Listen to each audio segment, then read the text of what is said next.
This episode's command block, decoupling. So the first thing we'll talk about is the change to the ban list that's either subtle or tectonic, depending how you want to look at it. Why not both? So let me... or both. So let me read from the official release. You may notice there's a small piece missing from the ban list today. We've eliminated the line, Commander is played with vintage legal cards. While the idea has been a useful shortcut for years, it wasn't really a philosophical foundation. It was a convenience. We've been long been proponents that Commander isn't alt vintage, so it makes sense that given the two formats' divergence over the years, that we decouple the wording. So the upshot is that between yesterday and today, which is obviously the day of the release, nothing has changed for us. The exact same cards remain legal. We've clarified the legality language a little bit, but none of the descriptions result in specific cards being banned or unbanned. We'll have our normally scheduled update in the next cycle, currently slated for 22 June. So let's talk a little bit about what got us here. Well, what got us here was the banning of Loras and Vintage, which is the first time, even in the Commander era, that we've seen a ban for a card being too good for Vintage. We've seen bans for cards that are mechanically problematic, but in the case of those, that's something where if it's mechanically problematic in Vintage, it's probably mechanically problematic in Commander as well. And since Vintage generally uses restricted cards and we're a singleton format, restriction in Vintage doesn't matter from our perspective. Right. So the banning of Loras represents the first time that a card is banned in Vintage that is not really a problem in Commander. As you say, the Vintage thing was a convenience, and we'll get into why it was actually a monumental convenience. This is why it's both a trivial change and a tectonic change. That was just a convenience for shorthand so that we didn't have to write a bunch of wording about what a card is or what makes a legal card. The Vintage, of course, is defined in the Magic Tournament rules, and the Magic Tournament rules have large sections on card legality and then Vintage legality. And it was very easy for us for years to say, well, we aren't Vintage, but just use Vintage as a starting point, and here's some supplemental stuff. We actually... Well, I think one of... Go ahead. I was just going to say, we also had interesting historical presence because for a time in Commander, Commander uses Vintage legal cards, and Scheherazade is unbanned.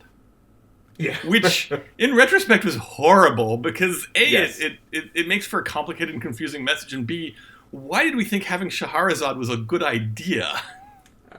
We had lost our minds. Yeah, I mean, I don't know. We for some reason we decided, we just want to be slightly different, so we're going to put in Scheherazade. And eventually we came to our senses. We said, no, that card's miserable. Let's get rid of it in the format. And then it just became Commander is Vintage legal cards. So we had some precedent for let's tweak the list itself. And we did in this case talk about, can we say Commanders play with Vintage legal cards, but Loras is unbanned? And right.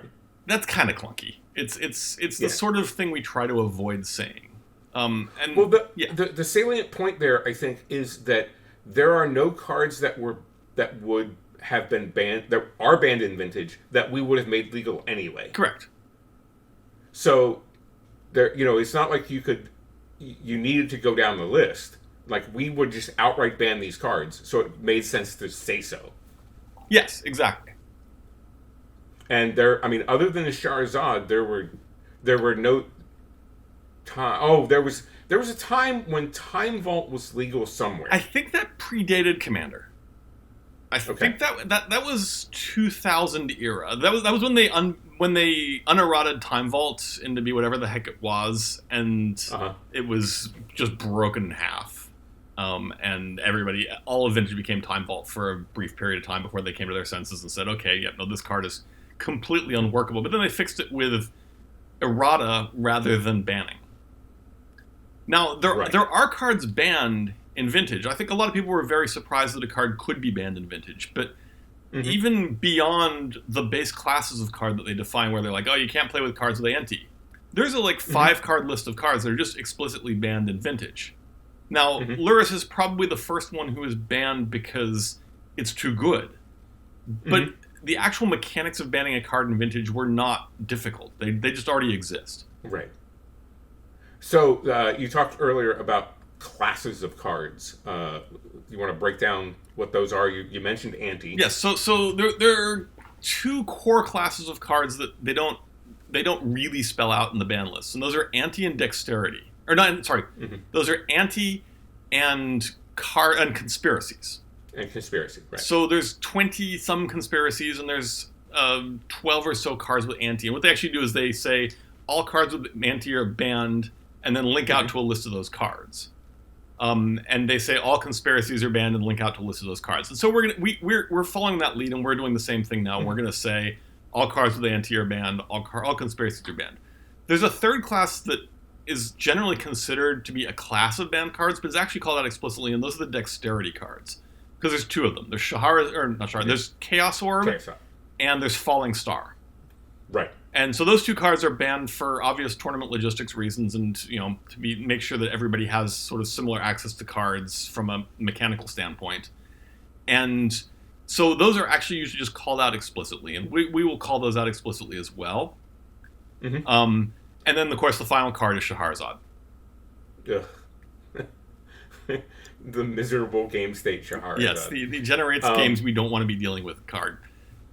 But we also wrote in specifically what cards are legal in Commander. Yes, and this is surprisingly hard to do because we spent a lot of time in the MTR defining what makes a legal card, and when you start to really mess with it, there's a lot of weird corners and things. So you start out with, the cards are black bordered. The cards are all released in sets that Wizards of the Coast published. Oh, wait a minute, nope, because that suddenly makes Windseeker Centaur an illegal card. Because it's never actually been published in a set. It was a mail-in promo. Mm-hmm. You have to, for example, the rules of Magic don't prevent you from throwing an oversized card into your deck. Right. They don't prevent you from technically they don't prevent you from putting an ace of spades in your deck. So the first thing you have to do is you have to define what a legal card is. It has to have has a magic back. That is the most common way we identify a card. But it has to be black bordered or white bordered, but silver bordered isn't okay, gold bordered isn't okay. Borderless is kind of weird. And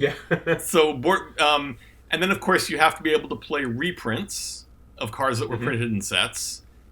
And then you're like, okay, now we're done. We finally identified that. And then you realize that Wizards released the Heroes of the Realm cards. Now, most people probably don't even know what a Heroes of the Realm card is. Right. It turns out inside Wizards, when a team does something really amazing, they get a Heroes of the Realm card. And it's a themed Magic card that looks exactly like a normal Magic card, but is weird and wacky and somehow related to whatever the team's work did.